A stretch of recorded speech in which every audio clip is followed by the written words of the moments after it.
The wind carried the scent of pine and decay, sharp enough to sting my nostrils as I stood at the edge of the clearing. Snow crunched beneath my worn boots, each step a small defeat that echoed through the silence of the forest. The cabin loomed ahead, if I could even call it that, more like the skeleton of shelter, its roof sagging under the weight of winter's past, walls gray and splintered like old bones left to bleach in the sun. No smoke rose from the chimney, no warmth waited inside, just the promise of 4 walls, which was more than I'd had in weeks. I pulled my threadbare coat tighter, fingers numb despite being tucked into my armpits. My breath formed small clouds that dissolved into the bitter air, vanishing as quickly as I seemed to from everyone's concern.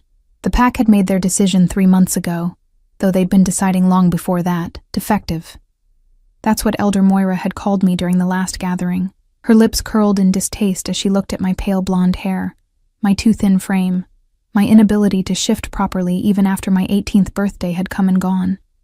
An Omega who can't complete the transformation is no Omega at all, she'd pronounced, and the others had nodded.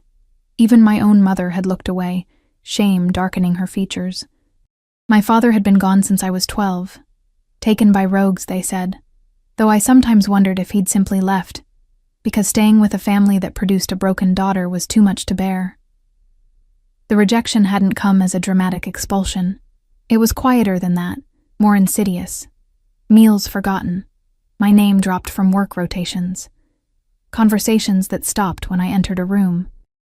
Within weeks, I'd become a ghost, haunting the edges of Packland, invisible, except when my presence proved inconvenient. So I'd left. Or rather, I'd simply walked away one morning and no one had come looking. I forced my feet forward, each step deliberate. The cabin door hung askew on rusted hinges, and when I pushed it open, the groan of wood seemed to mirror the ache in my chest. Inside was worse than I'd imagined. Furniture lay in broken heaps. A table with 3 legs, chairs reduced to kindling, shelves that had collapsed under their own weight. The floor was littered with leaves and small animal droppings, and in the corner, something had made a nest from torn fabric and moss. The single window was cracked, a spider's web of fractures spreading from a central point where something, a stone perhaps, or a desperate fist, had struck years ago, but it was mine. Or at least, it was no one else's. I set down my canvas bag, everything I owned fit inside it, and surveyed the damage with what remained of my optimism. The fireplace still stood, its stones blackened but intact. That was something. The roof, while sagging, hadn't completely caved. Also something. I could work with something. I'd always been good with my hands, good at fixing things, mending what others discarded. Ironic, considering I couldn't fix myself. The first night was agony. I managed to start a small fire using branches I'd gathered and the matches I'd bartered for in the last village I'd passed through. The warmth barely reached beyond the hearth, and I huddled close, wrapped in both my coat and the single blanket I owned, trying not to think about the pack house with its roaring fires and communal dinners. Trying not to think about Sarah, who'd been my closest friend until she wasn't, who'd stopped meeting my eyes weeks before I left. Trying not to think about Marcus. No, I wouldn't think about him at all, about the way he'd looked through me at the last bonfire as if I'd already disappeared. Sleep came in fits, broken by the settling of old wood and the scurrying of creatures in the walls. I dreamed of warmth and belonging, of a time when my mother had braided my blonde hair and told me I was special, before special became synonymous with broken. Dawn broke gray and reluctant, seeping through the cracked window like a half-hearted apology. My body ached from the hard floor, but I forced myself up. Self-pity was a luxury I couldn't afford. I had work to do. I started with the door, using a flat stone to pound the hinges back into alignment. The repetitive motion warmed my muscles, and I fell into a rhythm that quieted the noise in my head. Next came the window. I couldn't replace the glass, but I could cover it with boards I pried from the collapsed shelves, creating a barrier against the wind. It made the cabin darker, but darkness I could handle. Cold was the real enemy. By midday, I'd cleared the floor of debris, sweeping it out with a makeshift broom of bound branches. My stomach cramped with hunger. I'd eaten the last of my provisions yesterday. But I pushed through. The cabin was slowly, stubbornly, beginning to look less like a grave and more like a shelter. I found a stream a quarter-mile into the woods, its water so cold it made my teeth ache, but it was clean and clear. I filled the dented pot I'd brought and carried it back carefully, already planning how I'd boil it for drinking. There were edible plants even in winter if you knew where to look. My father had taught me that before. Bark from certain trees could be made into tea. Pine needles, too. I wouldn't starve. I refused to starve. The work consumed the days that followed. I reinforced the roof with branches woven together and sealed with mud mixed with pine sap. I repaired the table, lashing the broken leg with strips of fabric torn from my spare shirt.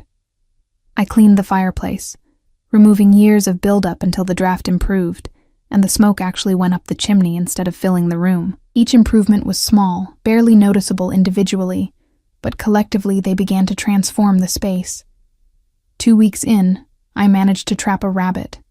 My hands shook as I prepared it, not from squeamishness, but from the knowledge that this meat would last me days if I was careful. I smoked strips of it over the fire, hanging them from a rack I'd fashioned from green wood. The smell made my mouth water and my eyes burn with something that wasn't just smoke. I wasn't thriving, but I was surviving. And there was power in that, a quiet defiance that grew with each passing day. It was on the 17th day that everything changed. I'd ventured further from the cabin than usual, following tracks I hoped belonged to deer. The forest here grew denser, the trees closer together, their branches interlocking overhead to create a perpetual twilight. Snow fell in lazy spirals, catching in my hair, and I paused to get my bearings. That's when I heard them. Voices. Male. Multiple. Every instinct screamed at me to run, to hide, but my feet had frozen to the ground. I pressed myself against a thick pine, heart hammering so hard I was sure they'd hear it. Tracking him for 3 days now, one voice said, rough and irritated. He's got to be close. The scent's stronger here, another agreed, this one deeper, carrying an authority that made my wolf, what little of her existed, whimper in recognition. Alpha. He's injured. Desperate. Good. Desperate makes them stupid. I held my breath as they passed within 20 feet of my hiding spot. There were 4 of them, all tall, all moving with the lethal grace of experienced hunters. 3 were dressed in dark, practical clothing, faces hard and alert, but it was the 4th who captured and held my attention. He moved like violence contained, like a storm given human form, taller than the others, with black hair that fell to his shoulders, and eyes that seemed to absorb light rather than reflect it. He wore no coat despite the cold, just a dark shirt that clung to a frame built for devastation. Even from this distance, I could feel the weight of his presence, the barely leashed power that made the air itself seem to bend around him, and then he stopped. His head turned, nostrils flaring, and those dark eyes swept the forest with predatory focus. I didn't dare breathe, didn't dare move, didn't dare exist. There's another scent, he said, voice low and dangerous. Omega. My heart stopped. Here? One of the others sounded skeptical. We're 50 miles from any established pack. I know what I smell, Dane. The Alpha's eyes continued scanning, and I swore they paused on my tree, lingered there for a heartbeat too long. Female. Alone. Should we? No, the word was final. Absolute. We have a target. He moved on, stay focused. The others followed, but not before one of them, the one called Dane, glanced back with curious eyes. Then they were gone, swallowed by the forest and the snow. I remained frozen for what felt like hours, but was probably only minutes. An Alpha. Here. Multiple wolves who moved like soldiers, hunting someone through my woods. Because that's what they'd become in 3 weeks. Mine. This territory, this solitude, this hard-won survival was mine, and the intrusion felt like a violation. But beneath the fear, beneath the instinct to flee, something else stirred. Curiosity. Because an Alpha that powerful, that controlled, hunting this far from civilization. What was he running from? Or what was he chasing? I made it back to the cabin as dusk fell, and for the first time since arriving, I barred the door from the inside. That night, I lay awake, staring at the ceiling I'd repaired with my own hands, and wondered what I'd stumbled into. The fire crackled softly, casting dancing shadows on the walls, and somewhere in the distance, a wolf howled. It sounded like a warning, or perhaps an invitation. The howl came again 3 nights later. I'd fallen into a rhythm by then: wake before dawn, check the traps, reinforce whatever part of the cabin seemed weakest, forage for anything edible, return before dark. The isolation had stopped feeling like punishment and started feeling like sanctuary. No judgment here, no eyes cataloging my failures. Just the forest, the cold, and the steady satisfaction of transforming ruin into something livable. But that howl shattered my carefully constructed peace. It wasn't the distant territorial call of a lone wolf. This was closer, urgent, and laced with something that made my barely there wolf press against my consciousness in distress. Pain. The howl carried pain. I should have ignored it, should have barred my door and covered my ears and pretended the forest and its inhabitants were none of my concern. That's what any sensible person would do, especially a defective Omega alone in the wilderness. Instead, I found myself pulling on my boots. The knife I'd found in the cabin's debris felt inadequate in my hand as I stepped into the night. The moon was nearly full, casting everything in silver and shadow. My breath fogged in front of me as I followed the direction of the sound, every step a negotiation between self-preservation and something I couldn't name, stupidity maybe, or the stubborn part of me that had always cared too much, felt too deeply, even when it cost me everything. The howl came again, weaker this time, and I moved faster. I found him in a ravine about 1/2 mile from the cabin, his body a dark shape against the snow. Even collapsed and bleeding, I recognized him. The Alpha from days before. Up close, he was somehow larger than I'd remembered, his presence overwhelming even in weakness. Blood stained the snow around him, dark and spreading, and his breathing came in shallow gasps that steamed in the cold air. He wasn't alone. The other 3 from before stood in defensive positions around him, weapons drawn. The one called Dane spotted me first, his blade rising instantly. "Stay back," he commanded, voice sharp. I froze, hands raised. I just wanted to help. We don't need help from a stray Omega, this from another, younger, with rust-colored hair and a sneer that reminded me too much of Elder Moira. Move along before you become a problem. But the Alpha's eyes had found me, and despite the pain clearly etched across his features, despite the blood soaking through his shirt from what looked like claw marks across his ribs, his gaze was sharp, assessing. "Let her approach, Garrett," he said, voice rough but steady. "Sir, we don't know." I said let her approach. The authority in those words was absolute. The others stepped back, though their suspicion remained palpable. I moved forward carefully, kneeling in the snow beside him. This close, I could see the full extent of the damage, 4 deep gashes across his torso, still bleeding sluggishly. Whatever had done this had been trying to kill him. "What happened?" I asked, already assessing the wounds with a practiced eye. My mother had been the pack healer before shame made her abandon that role along with her daughter. She taught me much in those early years. "Rogue," he managed. "Rabid. Didn't recognize the signs until too late." Rabid. That explained the erratic attack pattern of the wounds, the way they seemed almost frenzied. It also meant infection was practically guaranteed without treatment. "You need to get him somewhere warm," I said, looking at Dane. "These need to be cleaned and bound, and he needs to shift to accelerate healing, but not until the wounds are treated or the infection will set in his wolf form." "And what would you know about it?" Garrett challenged. "More than you, apparently, since you're standing here arguing instead of helping him."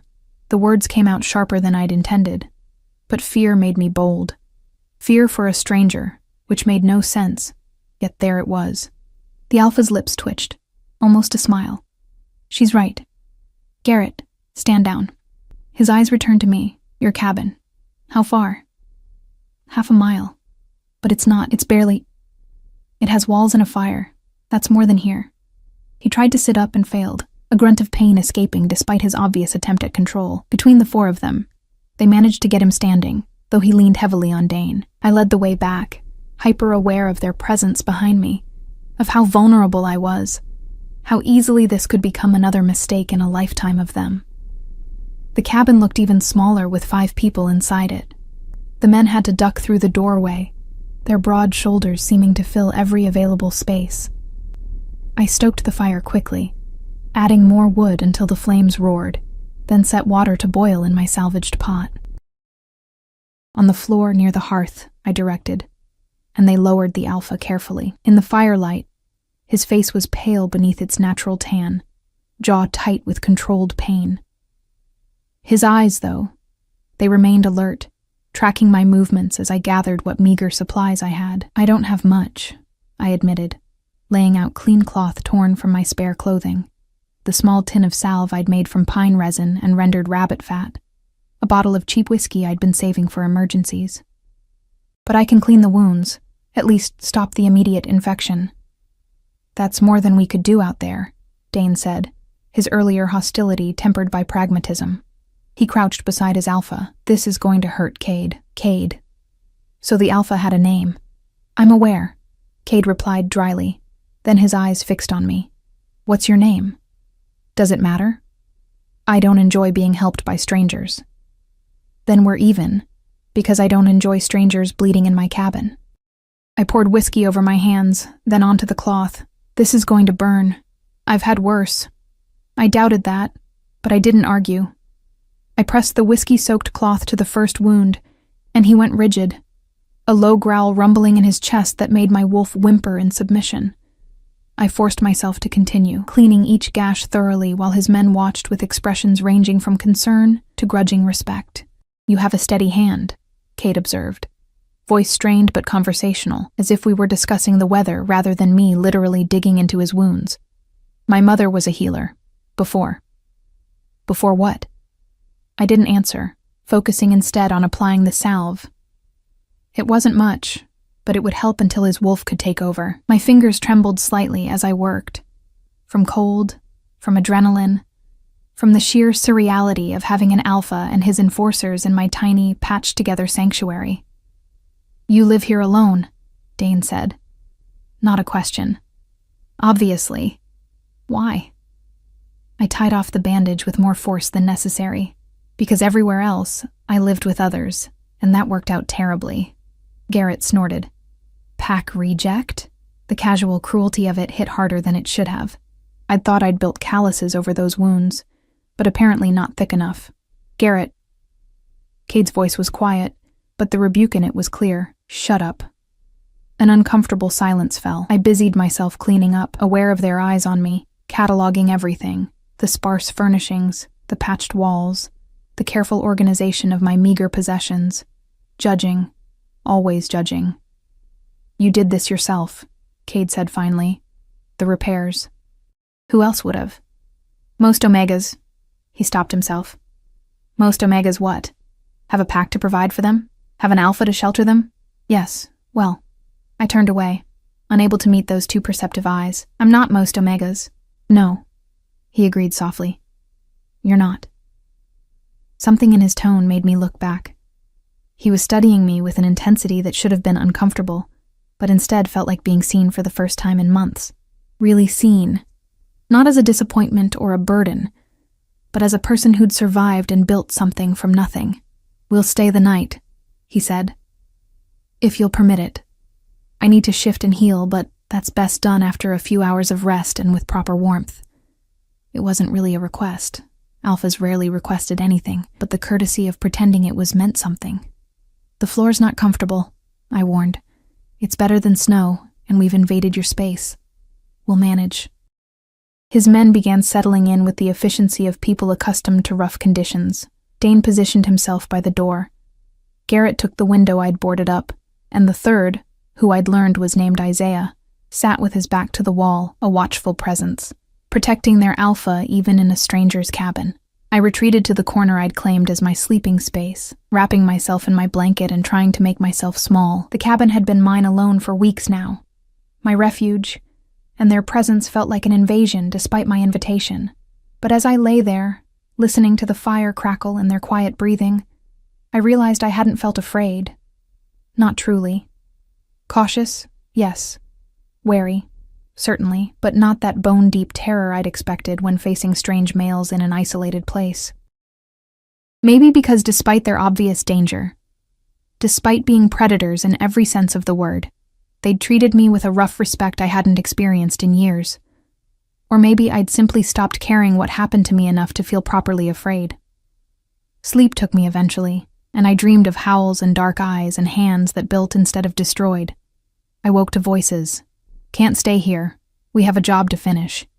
I'm aware of our obligations, Garrett." Cade's voice, stronger than the night before. "But we also have a debt. To her? She's nobody. She's the reason I'm alive to have this conversation."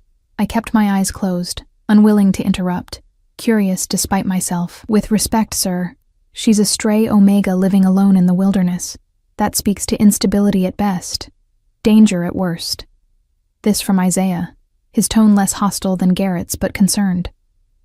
"We should leave compensation and go." "Compensation," Cade repeated, something dark in his voice. "You think money addresses this? I think we have responsibilities that outweigh personal gratitude," Dane said carefully. "The contract can wait another day." Silence. Then Garrett, frustrated, "You're letting her get to you. I'm recognizing capability when I see it. That cabin was a ruin 3 weeks ago, according to the scent markers. She transformed it alone. She treated wounds that would have incapacitated most people. She did it without hesitation, without asking for payment or favor." A pause. "When was the last time any of you met someone who helped because it was right, not because they wanted something?" No answer came. I opened my eyes to find morning light filtering through the cracks in my makeshift walls. The fire had burned down to embers. Cade sat propped against the wall near the hearth. His bandages fresh. They must have changed them while I slept. His color was better, his breathing easier. Meeting my gaze, he didn't look away, or pretend he hadn't been discussing me. "You're awake," he observed. "It's my cabin. I'm allowed."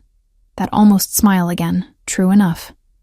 I sat up, running fingers through my tangled blonde hair, suddenly conscious of how I must look. Gaunt, dirty, wearing clothes that had seen better days months ago. But Cade's expression held no judgment, only that same assessing intelligence. "Your wounds?" I asked. "Healing.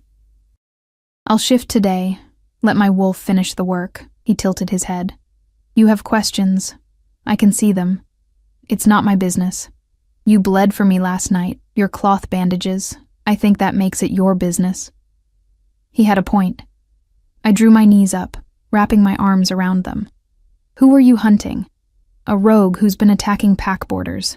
He killed 3 adolescents last month." Cade's expression darkened. "We tracked him here, dealt with him. But he fought harder than expected." "Is he dead?" "Yes." I should have felt something at that. Horror, maybe, or sympathy. Instead, I just felt tired. "And now?" "Now we finish our contract and return home." "Where's home?" He studied me for a long moment. "North. About 200 miles. The Black Pine Territory." I'd heard of it. One of the largest pack territories in the region, known for its strict hierarchy and powerful alpha. Looking at Cade, I suppose that made sense. "You're far from your territory," I said. "Work takes us where it's needed." He shifted slightly, testing his wounds. "What about you? Where's home?" The question landed like a blow. "Here. Before here." "Does it matter? I'm not welcome there anymore." "Because you're defective." Not a question. He'd heard Garrett's comment last night. I flinched anyway. "Because I can't shift properly. Because I'm an Omega who brings shame instead of value. Because I'm—" I stopped, the words catching in my throat. "Surviving." Cade finished softly. "Building. Enduring. Those aren't defects. Tell that to my former pack. I'd rather tell you." Our eyes met, and something passed between us. An understanding, maybe, or a recognition. He knew what it was to be judged, I realized. Different circumstances, perhaps, but that same weight of others' expectations. The moment broke when Dane appeared in the doorway with freshly caught fish. "Thought we should contribute," he said, nodding at me with something approaching respect. "Since we ate your food last night, it was the first meal I'd shared with others in 3 months, and despite the strangeness of the company, despite everything, it felt almost normal. They asked about my repairs, and I found myself explaining the process, the trial and error, the small victories. They listened like it mattered, like I mattered. And something in my chest, something I'd thought frozen solid, began to thaw. After breakfast, Cade announced he'd shift to complete the healing. His men formed a perimeter outside while he stripped efficiently, without modesty. I turned away, but not before catching a glimpse of the bandages I'd applied, stark white against his skin, and the powerful lines of a body built for survival. The shift, when it came, was beautiful and terrible. Bones cracking, reforming, flesh rippling into fur. Where a man had stood, a wolf now sat, massive and dark as midnight, with those same intelligent eyes watching me steadily. He was magnificent, and I couldn't help but compare him to the pathetic, half-formed thing my own wolf became on the rare occasions I tried to shift. The twisted, painful process that left me caught between forms, satisfying neither human nor animal. Cade seemed to sense my thoughts. He patted closer, snow crunching under massive paws, and pressed his nose gently to my hand. The gesture was unmistakably reassuring, and I felt tears prick my eyes. "Thank you," I whispered, not sure what I was thanking him for. The kindness, the acknowledgement, the simple fact of not turning away in disgust. He remained in wolf form for several hours while his men maintained their watch. I went about my usual tasks, hyper-aware of their presence but trying to maintain normalcy. When Cade finally shifted back and dressed, the wounds were angry red scars but clearly healing. "We leave at dusk," he announced to his men, then turned to me. "Walk with me?" It wasn't a command, but I nodded anyway. We walked in silence at first, following the stream I'd been using for water. The afternoon sun struggled through the canopy, creating patterns of light and shadow across the snow. Cade moved with the easy confidence of someone completely comfortable in the wilderness, yet he matched his pace to mine, never pushing ahead. "You don't have to stay here," he said finally. My stomach tightened. "I have nowhere else to go." "That's not what I meant."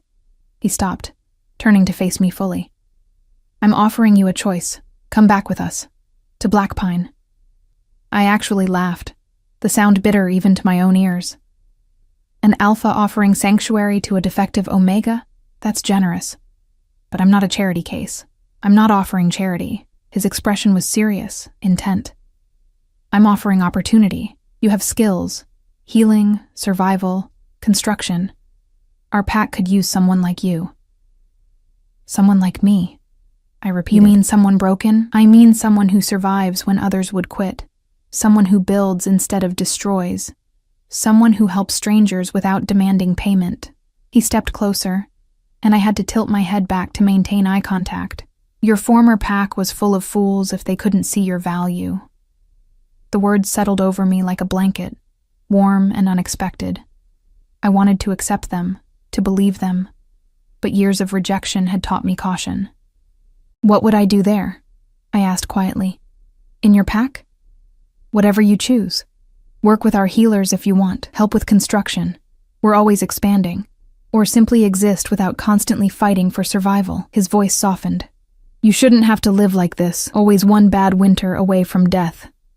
"And what would you want in return?" Something flickered in his eyes. Respect, maybe, for asking the question directly. "Nothing you're not willing to give." A place in the pack requires contribution, but that contribution can take many forms. You'd have a room in the pack house, meals, safety. In exchange, you share your skills as needed. It sounded too good to be true, and when your pack discovers I can't shift properly, when they realize what I am, then they'll see what I see, someone worthy of respect regardless of their wolf's cooperation. He paused. "I won't lie to you. There will be some who judge. There always are. But you'll have my protection, and that means something in Black Pine." "Why?" The question burst out of me. "Why do you care? You don't know me." "I know enough." He gestured back toward the cabin. "I know you took a ruin and made it livable. I know you heard a stranger in pain and came running despite the danger. I know you have steady hands and a steadier heart." His gaze held mine, and I know what it's like to be underestimated. That last part surprised me. "You? But you're an alpha. You're..." The youngest son of a dead alpha, who took control of a fractured pack at 19 when everyone said I was too young, too inexperienced, too idealistic. A wry smile crossed his face. I've spent 7 years proving them wrong. Sometimes I think that's all leadership is. Constant proof that you deserve the position. I understood that feeling intimately.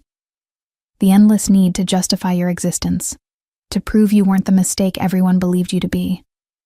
I need time to think, I said. We leave at dusk. That gives you a few hours. He reached into his pocket and pulled out a small carved token, a wolf's head in dark wood, intricate and beautiful. If you decide to come, show this at the black pine border. It's my mark. It'll get you safe passage and direct you to the pack house. I took it carefully, feeling the smooth wood against my palm. And if I don't come, then you don't. The offer stands regardless, but I won't force you. He turned back toward the cabin, then paused. For what it's worth, I hope you choose to come. The world has enough people who break under pressure. It needs more who know how to rebuild. I stayed by the stream long after he left, turning the token over in my hands. The carving was exquisite, clearly done by someone with both skill and patience. On the back, I found small letters. CB, Black Pine. Cade Brennan, maybe? The name felt right somehow. The smart choice was obvious. Accept his offer. Leave this precarious existence. Gain the security of pack life again. But intelligence and emotion rarely agreed, and my emotions were a tangled mess of fear and longing and stubborn pride. I'd built something here. Not much by most standards, but mine. Every repair, every improvement, every day survived was proof that I could exist alone, that I didn't need the validation of a pack to have worth. Leaving felt like admitting defeat, like agreeing that I couldn't make it on my own, but staying meant another winter in a patched cabin, meant constant hunger and danger, meant the very real possibility that I wouldn't survive until spring. Pride was a luxury, and I'd already spent most of mine. When I returned to the cabin, I found the men preparing to leave. They'd cleaned their weapons, checked their supplies, erased most signs of their presence. Professional, efficient. The kind of people who knew exactly who they were and where they belonged. Dane caught my eye and nodded, a gesture of acknowledgement that held more warmth than his initial hostility. Even Garrett seemed less openly hostile, though he still watched me with suspicion. Isaiah simply smiled, a brief but genuine expression. Cade stood by the door, fully healed now, looking every inch the powerful alpha I'd first glimpsed in the forest. But when he looked at me, I saw past the authority to something gentler. Have you decided? He asked. I'd been asking myself that question for hours. My mouth open to say no, to thank him politely and watch them leave, to choose the hard-won independence I'd carved from nothing. Instead, I heard myself say, I need to prepare. How long would it take to reach Black Pine? Hope flickered across his face, quickly controlled. 3 days on foot. Less if we push. I can't just leave immediately. The cabin. I gestured helplessly at my refuge. We'll still be here if you need to return, he finished. Pack what you need. We'll wait. It took less time than I expected to gather my life. The canvas bag that had held everything I owned still had room after I'd added the few items I'd accumulated. The salvaged pot, my knife, the warmest clothes, the smoked meat from my traps. Everything else. The broken furniture I'd repaired, the patched walls, the cleared floor. I left behind. Evidence that I'd existed here, that I'd mattered, even if only to myself. At the door, I paused, looking back one final time. The cabin looked almost cozy in the fading light, smoke from the banked fire curling from the chimney I'd cleared. I'd arrived here desperate and left, what? Still uncertain, still broken in the ways that mattered, but somehow stronger for having survived alone. Thank you, I whispered to the empty space, though I wasn't sure what I was thanking it for. Outside, the 4 men waited with patient silence. Cade's eyes met mine, a question in them. I held up the token. I hope your pack is ready for disappointment. They'll surprise you, he said, and you'll surprise them. We walked until full dark, moving through the forest with purpose. I struggled to keep pace, my shorter legs working twice as hard, but I refused to complain. Dane eventually dropped back to walk beside me, adjusting his stride to match mine without comment. The gesture was small but kind, and I found myself grateful for it.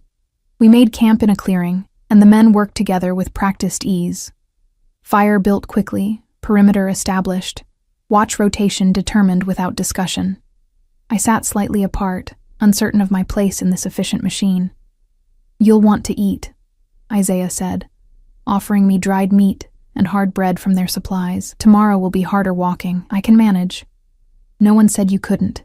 He settled beside me, his presence unthreatening. "Cade told us what you did to that cabin. That's impressive work for anyone, let alone someone alone. I did what I had to. Most people would have given up, found another pack, begged for acceptance, anything but face the wilderness alone." He poked at the fire with a stick. "Takes courage to choose the hard path." "Or stupidity." He laughed softly. "Sometimes those are the same thing." Cade joined us then, settling across the fire. In the flickering light, his features seemed softer, more approachable. "Tell me about your healing training." So I did, describing my mother's teachings, the herbs and their uses, the way to clean wounds and set bones and recognize infection. He listened with genuine interest, asking intelligent questions, treating my knowledge with respect. The conversation flowed naturally, touching on pack dynamics, survival skills, the differences between territories. "Black Pine is structured but not rigid," Cade explained. "We have hierarchy, but it's earned through contribution, not just bloodline. Everyone has a role, but those roles aren't fixed.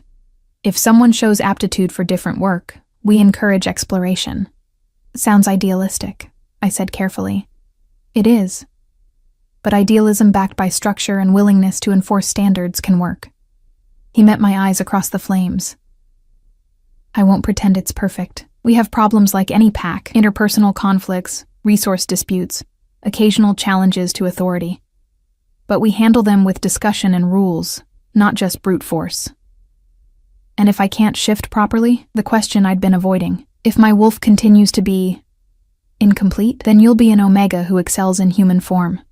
His tone was matter-of-fact. "We have several members who rarely shift for various reasons: old injuries, personal preference, medical conditions. They're no less valuable." I wanted to believe him, desperately. But belief required trust, and trust required risk, and I'd been burned so many times. "Sleep," Dane said, appearing from the darkness where he'd been keeping watch. "Long day tomorrow, and Isaiah's terrible at adjusting pace for slower walkers."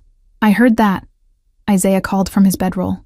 "You were meant to," Dane replied, then looked at me with something approaching kindness. "You did well today. Get rest." I lay down near the fire, wrapped in my blanket and my doubts. Above, stars pierced the darkness, indifferent and eternal. Somewhere nearby, a wolf howled. Not the pained sound that had drawn me to Cade, but something else. A call to pack, to belonging, to home. And for the first time in months, I let myself hope that maybe, just maybe, I was walking toward something instead of running away. The journey to Black Pine took 4 days instead of 3. Not because I slowed them down, though I'm sure I did, but because on the second day, we encountered another group of travelers. Refugees, Cade called them. Though the term seemed inadequate for the bedraggled collection of wolves who emerged from the tree line with hollow eyes and desperate hope. There were 6 of them, 3 adults and 3 children, the youngest barely old enough to walk. Their clothes hung in tatters, and the scent of fear clung to them like smoke. The moment they spotted us, the adults positioned themselves protectively in front of the children, ready to fight despite their obvious exhaustion. "Easy," Cade said, hands raised peacefully. "We're not a threat." "Says the alpha with 3 enforcers," the eldest male replied, voice rough. But his stance relaxed fractionally when he took in our lack of aggressive positioning. "Where are you heading?" Dane asked. "Anywhere that isn't Silverton territory." The woman, dark-haired, with a scar cutting across her cheek, shifted one of the children behind her more securely. "Pack fell apart 2 weeks ago. Alpha died, his sons fought for control, and the whole thing collapsed into chaos. Those of us with children got out while we could." I watched the children while the adults talked. They clung to each other, silent in the way traumatized kids often were, eyes too old for their faces. The smallest one, a girl with matted brown hair, had a cough that rattled in her thin chest. Without thinking, I moved closer. "May I?" I asked the scarred woman, gesturing to the girl. Suspicion warred with desperation in her expression. "What do you want with her?" "Just to check her breathing. That cough sounds bad." After a moment, she nodded. I knelt in the snow, making myself small and unthreatening. "Hi, sweetheart. My name's—" I paused, realizing I'd never actually introduced myself to Cade or his men. They'd never asked, and I'd never offered. "Well, that's not important. Can I listen to your chest?" The girl looked to the woman, received a nod, and moved closer. I pressed my ear gently to her back, listening to the rattle and wheeze, not pneumonia yet, but close. The kind of thing that turned deadly in children exposed to cold and stress. "She needs warmth, rest, and steam to clear her lungs," I said, looking up at the woman. "Do you have supplies? We have what we could carry when we ran." "It's not much." I dug into my bag, pulling out the small bundle of herbs I'd gathered near my cabin. "Thyme and mint. Steep them in hot water and have her breathe the steam. It'll help loosen what's in her chest." I handed them over, watching the woman's expression shift from suspicion to something softer. "Thank you," she said quietly. Cade had been watching the exchange. Now he turned to the refugees' leader. "You need a place to go. Black Pine territory is 2 days north. We can offer temporary sanctuary while you figure out your next move." "We can't pay." "I'm not asking you to. We have resources. You need help. Simple as that." Cade's tone left no room for argument. "You'll work for your keep once you're settled, but that's standard for everyone. No one rides free indefinitely." The relief on their faces was painful to witness. They'd expected rejection, exploitation, or worse. Instead, they'd found exactly what I'd found, an alpha who seemed to actually care about helping rather than using. We traveled together after that, our group now 10 instead of 4. The pace slowed considerably with the children, but no one complained.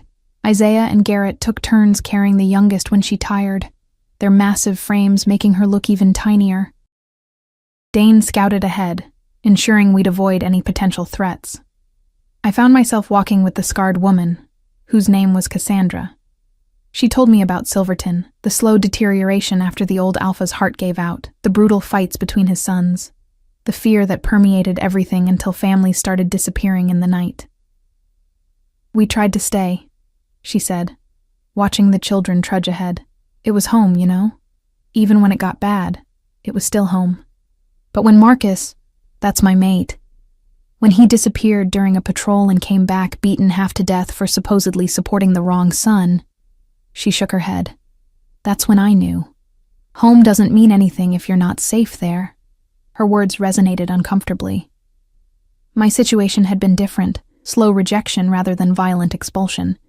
But the core truth was the same. Sometimes staying loyal to a place that didn't value you was just another form of self-destruction. "How did you know to come north?" I asked. "Rumors. Every refugee network talks about Black Pine. Stable leadership, decent resources, willing to take in strays if they prove useful." She glanced at me curiously. "You're with them, but you're not Pack. I can tell by the way they orbit the Alpha. You're new, very new. 4 days new. And he offered you sanctuary too?" At my nod, she smiled slightly. "Maybe the rumors are true then. Maybe there really are still good alphas out there." That night we camped in a cave Dane had found, deep enough to shelter all of us and hold heat from the fire. The children huddled together for warmth, while the adults took turns keeping watch. I prepared the steam treatment for the sick girl, and Cassandra helped her breathe the herbed vapor.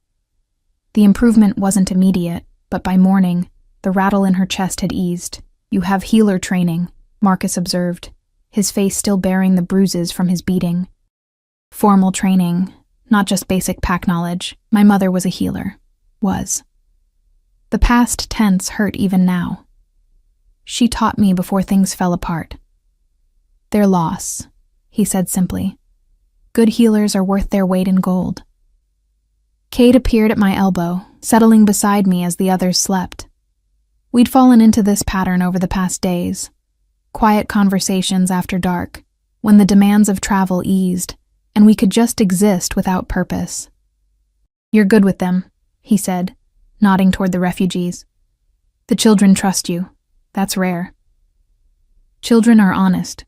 They trust or they don't, without all the complicated politics adults bring to everything. True. He poked at the fire, sending sparks spiraling upward. "What Cassandra said about home. Do you agree with her? That it stops meaning something when you're not safe?" I considered the question carefully.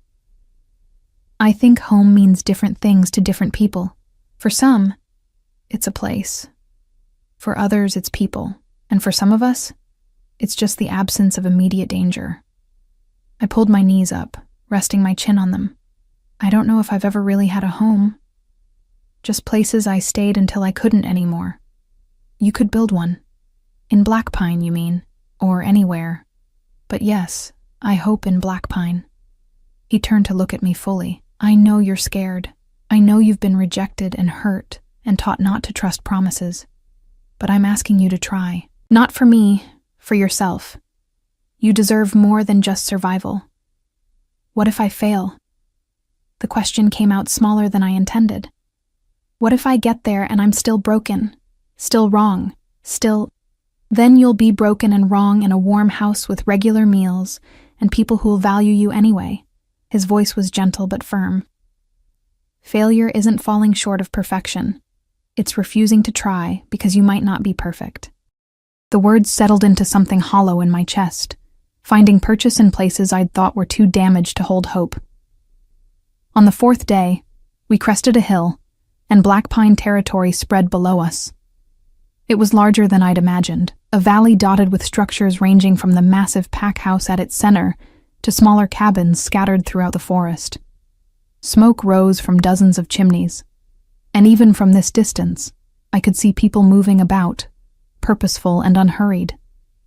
Gardens lay dormant under snow, but the careful organization was evident. Paths connected everything, worn smooth by regular use. "Home," Dane said with unmistakable satisfaction. We were met at the border by two sentries who recognized Cade immediately and snapped to attention. Their eyes widened slightly at the refugees, then at me, but they asked no questions. They simply fell into formation, escorting us toward the pack house. People emerged as we passed, curiosity drawing them from their tasks. I felt their gazes like physical touches, assessing, wondering. An Omega with an Alpha and his enforcers, accompanied by refugees. We must have made quite a sight. The pack house was beautiful in a rough, practical way. 3 stories of solid wood and stone, built to last and to house dozens. Cade led us inside to a massive common room where a fire roared in a hearth large enough to stand in. Comfortable furniture clustered in conversation areas, and the whole space smelled of pine, wood smoke, and bread. An older woman appeared, her silver hair braided precisely, her bearing suggesting authority despite her age. Her eyes swept over our group with sharp intelligence. "You brought guests," she observed.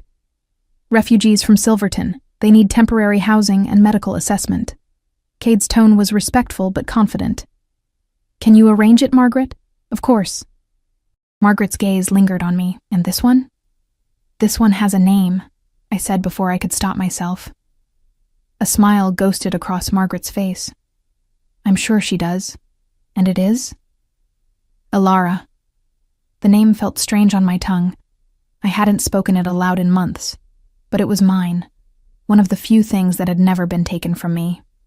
"Elara," Margaret repeated, nodding as if filing it away. "Welcome to Black Pine. I'm Margaret, house manager and unofficial keeper of order. You look exhausted." "When did you last have a proper meal?" "I don't remember." "That's what I thought. Come." She gestured for me to follow, then paused to give Cade a meaningful look. "We'll talk later about your habit of collecting strays. I prefer to think of it as recognizing potential," he replied easily. Margaret snorted but didn't argue, leading me up a staircase to the second floor. The hallway was lined with doors, and she stopped at one near the middle. "This is one of our guest rooms." Simple but comfortable. There's a bathing room down the hall, second door on the left. I'll have food sent up, and clothes that actually fit. Her expression softened slightly. You're safe here, Ilara. I know you probably don't believe that yet, but you'll learn. Cade doesn't offer sanctuary lightly, and he doesn't break his word. She left before I could respond, and I stood in the doorway of my assigned room, afraid to enter. It was small but clean, with a real bed covered in thick blankets, a dresser, a chair by the window. Luxury after weeks on a cabin floor. I crossed to the window and looked out over the territory. People moved below, going about their lives with the ease of those who belonged. Children played in the snow, supervised by watchful adults. Couples walked together, hands linked. It looked peaceful, organized, functional, everything my former pack had been before it had failed me. Or had I failed it? The doubt crept in as it always did, poisonous and familiar. Maybe I really was defective.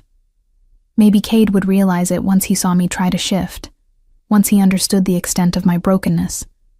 Maybe this sanctuary was temporary, just another place I'd be asked to leave when my presence became inconvenient. A knock interrupted my spiral. A young woman entered with a tray of food and a bundle of clothes, offering both with a shy smile. Margaret sent these. I'm Sophie, by the way. I help in the house. She set the tray on the dresser. If you need anything, just ask. Everyone's pretty friendly once you get to know them. Thank you, I managed. She lingered at the door. Is it true you fixed up old Miller's cabin? That place has been abandoned for years. Everyone said it was beyond saving. I didn't have much choice. Still impressive. She grinned. I think you'll fit in here just fine. After she left, I ate mechanically. Stew thick with vegetables and meat, bread still warm from the oven, apple slices that tasted impossibly sweet. My stomach, unused to such richness, protested slightly, but I forced myself to eat slowly, savoring each bite. Then I found the bathing room and discovered the true luxury of hot water and soap. I scrubbed weeks of grime away, watching the water turn gray, my skin emerging pink and raw. My blonde hair, clean for the first time in ages, fell in wet waves past my shoulders. I looked at myself in the small mirror and barely recognized the face staring back, thinner, older, harder than I remembered, but also somehow more defined. The clothes Sophie had brought fit reasonably well. Wool pants, a soft tunic, thick socks. Everything was clean and sturdy, made for comfort rather than fashion. I felt almost human again. That evening there was a knock on my door. Cade stood there, cleaned up and changed, looking every inch the alpha. There's a gathering in the common room. I'd like you to attend, he said. Not a command, an invitation. But it would help if people met you in a casual setting rather than just hearing rumors. My instinct was to refuse, to hide in this room until I'd built up the courage to face a pack full of strangers. But I thought of the cabin, of choosing to survive alone rather than risk more rejection, and how that choice had nearly killed me. I'll come, I heard myself say. Good. His smile was warm, genuine. You might even enjoy yourself. I doubted that. But I followed him downstairs anyway, stepping into a room full of wolves who would judge whether I was worth keeping. And despite everything, despite all my fears and doubts, I found myself hoping I'd pass their test. Because for the first time in longer than I could remember, I wanted to belong somewhere. The common room had transformed since morning. Where before it had been merely functional, now it buzzed with life. Pack members clustered in groups, their conversations creating a low hum of sound that reminded me painfully of what I'd lost. Children darted between adults, playing some game that involved a lot of giggling and dramatic falling.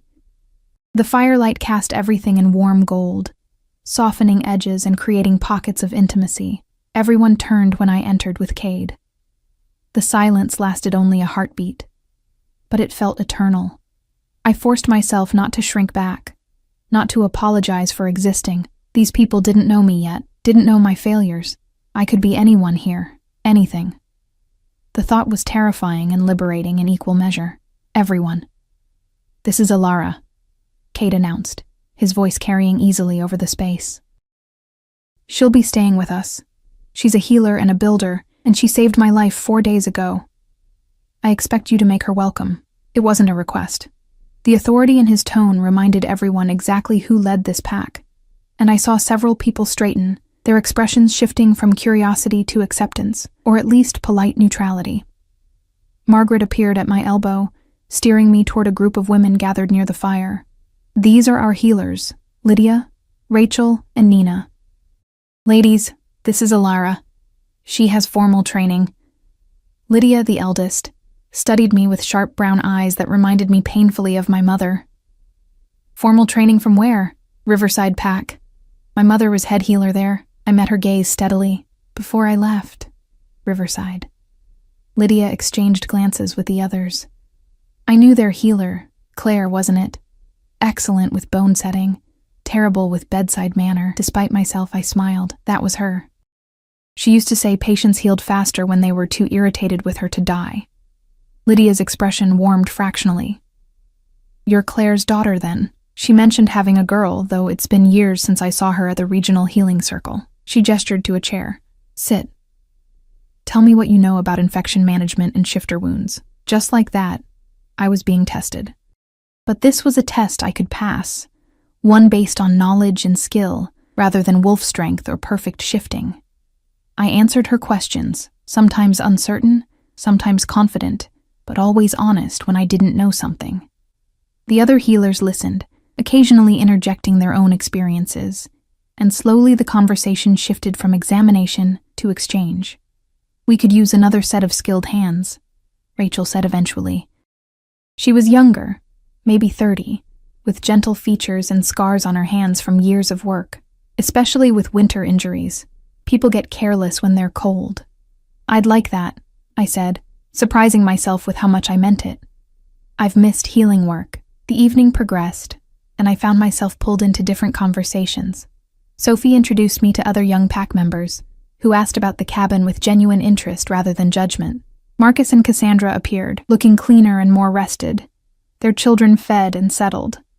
The little girl with the cough waved at me shyly, and I waved back, relieved to see her breathing easier. But not everyone was welcoming. I felt the hostile stares from certain corners, wolves who saw an outsider and instinctively distrusted. A blonde woman named Victoria watched me with particular intensity, her expression suggesting she'd already decided I was a threat. When I accidentally met her gaze, she didn't look away, just raised an eyebrow in challenge. That's Victoria, Sophie whispered, following my line of sight. She and Cade were involved a few years back. She's second in command of the enforcers now. Brilliant strategist, but she doesn't like change. She thinks I'm here to take something from her. Probably. She's territorial. Sophie shrugged.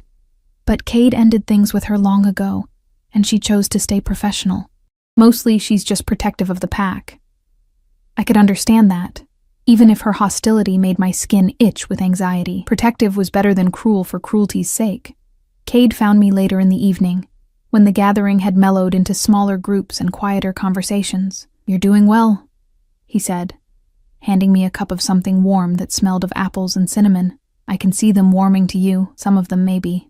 I sipped the drink, letting the warmth spread through my chest. Victoria looks like she wants to throw me off the territory. Victoria looks like that at everyone. It's her resting face. But his tone turned more serious. She's cautious, not cruel. Give her time to see you're not a threat. What if I am, though?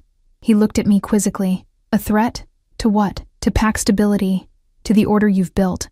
I'm broken, Cade. What if that brokenness is contagious? What if... Alara. He set down his cup and turned to face me fully. You're not broken. You're different. There's a distinction. My wolf is not the sum of who you are. Your value doesn't rest on whether you can shift perfectly. It rests on your actions, your choices, your character. He lowered his voice. I told you I was underestimated. Do you know why? Because I refused to lead through fear and dominance alone. I wanted to build something better, something sustainable. Half the pack thought I was weak. Some still do, but you proved them wrong. I'm still proving them wrong, every day. Leadership isn't a destination. It's a constant journey. His eyes held mine. You don't have to be perfect. You just have to be willing to try, to contribute, to be part of something larger than yourself. Can you do that?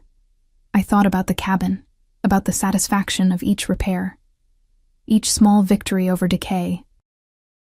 I thought about treating Cade's wounds, about helping that sick child, about all the small ways I'd already contributed without thinking. Yes, I said quietly, I can do that. The next weeks unfolded with surprising ease. I worked with the healers, learning their methods while sharing my own. Lydia proved to be an excellent teacher, demanding but fair, and she seemed to appreciate having someone who could keep up with her rapid-fire questions and expectations. We treated everything from training injuries to childhood illnesses to the inevitable consequences of pack members doing stupid things. Why would anyone think climbing an icy tree to retrieve a stuck kite was a good idea? I asked one afternoon, binding the sprained wrist of a sheepish young man who'd done exactly that. Because his daughter was crying, Lydia said dryly. Men become idiots when children cry. It's a universal constant. The young man winced. She really wanted that kite, and now she has a father, with a sprained wrist, and no kite, because it's still in the tree. I finished the binding. Keep this dry and don't use it for 3 days. If the swelling doesn't go down, come back. He thanked me and left, and Lydia nodded approvingly. You're good at this. Patient but firm. It's a balance many healers never find. The compliment warmed me more than it should have. I also spent time with the refugees, helping them settle. Cassandra's daughter recovered fully, and Marcus found work with the construction crews. They weren't the only newcomers. Apparently, Black Pine regularly took in strays, and Cade's reputation for fair treatment drew wolves from failing packs across the region. We're growing faster than expected, Margaret told me one morning over breakfast. We'll need to expand the housing. Cade's been talking about building another dormitory-style building for single wolves and newcomers.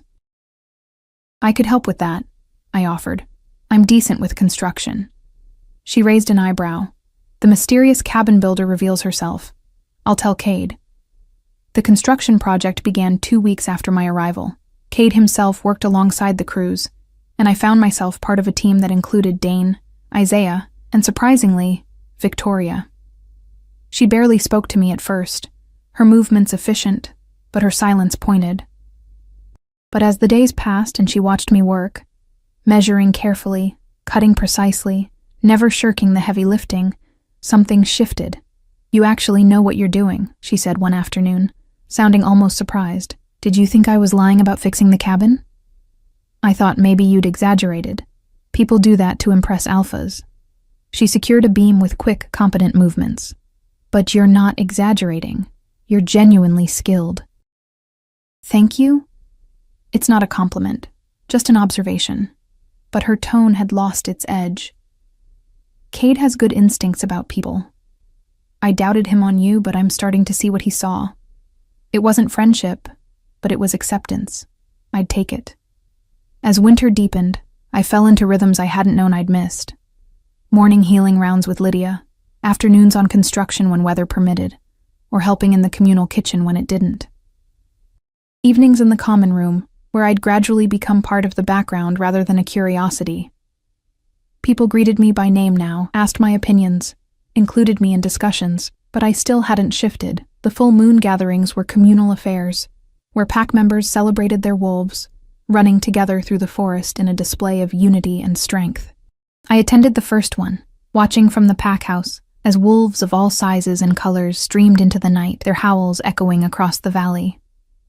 Cade found me there, still in human form, though I knew he longed to join his pack. You should go, I said. They need their alpha. In a moment, he leaned against the doorframe beside me. You haven't tried to shift since you arrived? No. Why not? Because I was terrified. Because I didn't want these people who were starting to accept me to see how broken I truly was. Because the pain and humiliation of incomplete transformation felt worse now that I had something to lose. I'm afraid, I admitted quietly, of the shift, or of what people will think. Both. Neither. I don't know. I wrap my arms around myself. What if I try and fail in front of everyone? What if they realize Cade the idealist made a mistake taking me in? Then they'd be wrong, and I'd correct them. He moved closer, his presence warm and solid. But Alara, you can't hide forever. Your wolf is part of you, functioning or not. Denying her doesn't make her go away. She's barely there. Maybe she's waiting for you to stop being afraid of her. The words hit harder than I expected. Had I been afraid of my own wolf? Afraid of the part of myself that refused to cooperate? That marked me as defective? Come with me, Cade said suddenly, extending his hand. Where? Somewhere private, away from the pack. If you're going to try, do it without an audience. I hesitated, then took his hand. His fingers closed around mine, warm and steady, and he led me into the forest. We walked for perhaps 20 minutes, following a path that wound deeper into the territory. The sounds of the pack run faded behind us until we reached a small clearing, moonlight streaming through the bare branches above. This is where I come when I need to think, Cade said. When the weight of leadership gets too heavy and I need to remember I'm more than just an alpha. Why bring me here? Because I want you to understand something. He turned to face me fully. Your wolf doesn't define your worth, but she is yours, and she deserves acknowledgement. Even if she's imperfect, even if she struggles, she's part of who you are, and who you are is someone valuable. Tears pricked my eyes. You say that, but you don't know. Then show me. The challenge was gentle but real. I could refuse, walk away, continue hiding, or I could trust. Trust him. Trust this place. Trust that maybe I was more than my worst fears. I stepped back, giving myself space. My hands shook as I started to undress, folding my clothes carefully because they were borrowed, and I'd learned not to waste anything. The cold bit at my skin, but I barely felt it. All my focus turned inward, reaching for that presence I'd spent years trying to ignore. My wolf stirred, hesitant, but responding. The shift began. It hurt. It always hurt. Bones grinding and reforming wrong, muscles tearing and healing incorrectly, fur sprouting in patches rather than smoothly. I heard myself whimper, a sound of pain and frustration that echoed in the clearing. The transformation that should have taken seconds stretched into agonizing minutes, and then I was something. Not quite wolf, not quite human, caught between forms in a way that would have made any normal shifter recoil in horror. My proportions were wrong, my fur incomplete, my paws malformed. I was a mockery of what a wolf should be, and shame burned through me hotter than any physical pain. I couldn't look at Cade, couldn't bear to see the disappointment I knew would be there. But then he was kneeling in front of me, one hand extended slowly. May I? I didn't understand what he was asking until his hand made gentle contact with my malformed head, stroking the patchy fur with the same care he'd shown when helping me build the dormitory. You're beautiful, he said softly. I made a sound, something between a whine and a scoff. I mean it. His hand continued its soothing motion. Do you know what I see? I see a wolf who fights to exist despite every obstacle. I see courage and persistence and refusal to give up, even when giving up would be easier. He met my eyes. Wolf eyes. At least in shape, if not in function. Your wolf is here, Alara. She's struggling, yes, but she's here and she's trying. That's not defective. That's extraordinary. The words broke something in me, some wall I'd built between myself and my wolf, some barrier of shame and rejection. I felt it crack and crumble, and suddenly I wasn't fighting my wolf anymore. I was with her, acknowledging her, accepting her imperfect existence as part of mine. The shift reversed more easily than it had begun. Within moments I was human again, naked and shaking, but somehow lighter. Cade wrapped me in his coat without comment, his expression gentle. She's not defective, I whispered. She's just different. Yes. I've spent years hating her, hating myself. I know. He pulled me closer, and I let myself lean into his warmth. But you don't have to anymore. You're exactly who you're meant to be. We stayed there for a long time, the forest quiet around us, the moon bearing witness to something shifting in my chest. Not healing. Wounds like mine didn't heal cleanly, but maybe scarring in a way that left me stronger rather than weaker. When we returned to the pack house, the run had ended. Wolves lounged in various states of contentment, their energy expended, their unity reaffirmed. Lydia caught my eye and smiled, a question in her expression. I smiled back, tentative but real, and saw understanding dawn. The months that followed were not easy. Acceptance was a process, not an event, and I still struggled with believing I belonged. But slowly, incrementally, Black Pine became less a sanctuary and more a home. I became a full member of the healing team, trusted to handle cases independently. I completed the dormitory project and immediately began planning improvements to the pack house's aging structure. I made friends, real friends, like Sophie, who dragged me to gatherings even when I wanted to hide, and Rachel, who shared my dry sense of humor. Cassandra's family thrived, and she started training with the hunters, her survival skills from Silverton's collapse translating into valuable expertise.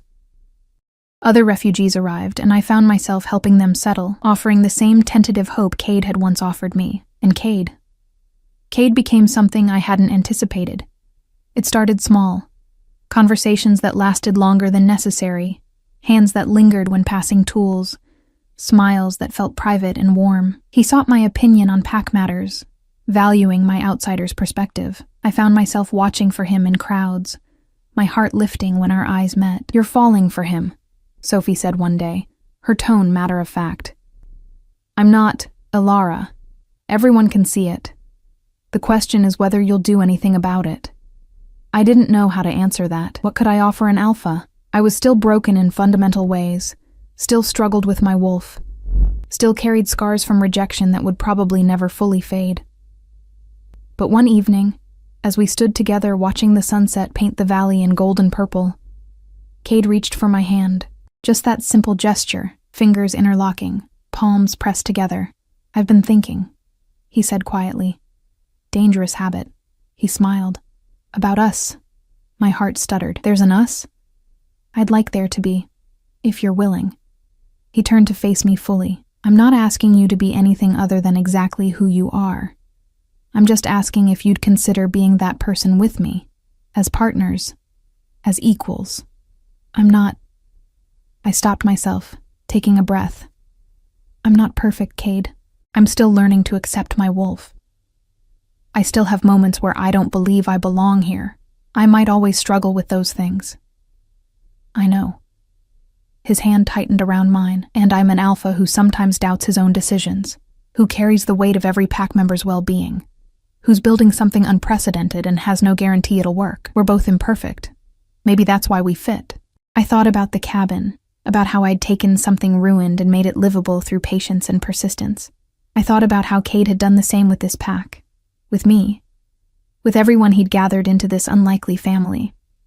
"Yes," I said, and felt a smile break across my face. "I'd like there to be an us." He kissed me then, soft and careful and full of promise, and for the first time since I'd left my birth pack, I felt truly, completely home.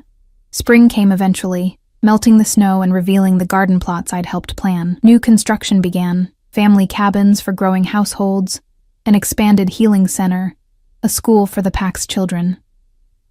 I worked on all of it, my hands growing calloused and strong, my confidence building with each completed project.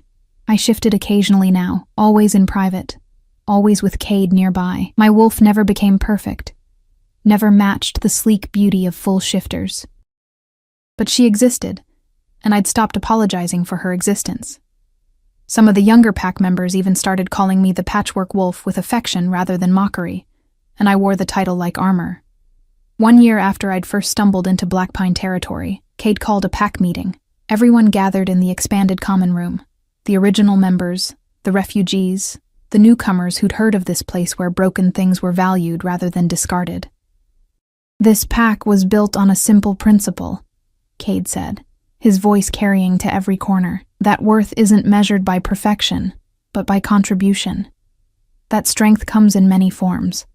That everyone deserves a place to belong." He looked directly at me. "Some of you know Ilara's story, how she survived alone, how she built shelter from ruins, how she joined us, uncertain and afraid. She's since become invaluable as a healer, a builder, a friend. And for me personally as a partner." My face heated at the public acknowledgement, but I didn't look away. "She represents what Black Pine stands for," he continued. The refusal to accept that broken means worthless. The courage to keep trying when everything says give up. The transformation from survival to thriving. He smiled. I'm proud to lead a pack that recognizes value in all its forms. Thank you all for making this place what it is. The room erupted in howls of approval, and I felt tears slip down my face. Not from sadness or shame, but from overwhelming gratitude. I'd come here expecting temporary shelter at best, rejection at worst. Instead, I'd found home. That night, lying beside Cade in the room we now shared, I thought about the girl who'd stood in front of a ruined cabin months ago, certain she'd die alone and forgotten. That girl would have never believed this future. Surrounded by pack, valued for her skills, loved for exactly who she was. What are you thinking? Cade murmured, pulling me closer. That I'm glad I didn't give up. That frozen cabin saved my life. But you gave me a reason to live it. He kissed my forehead.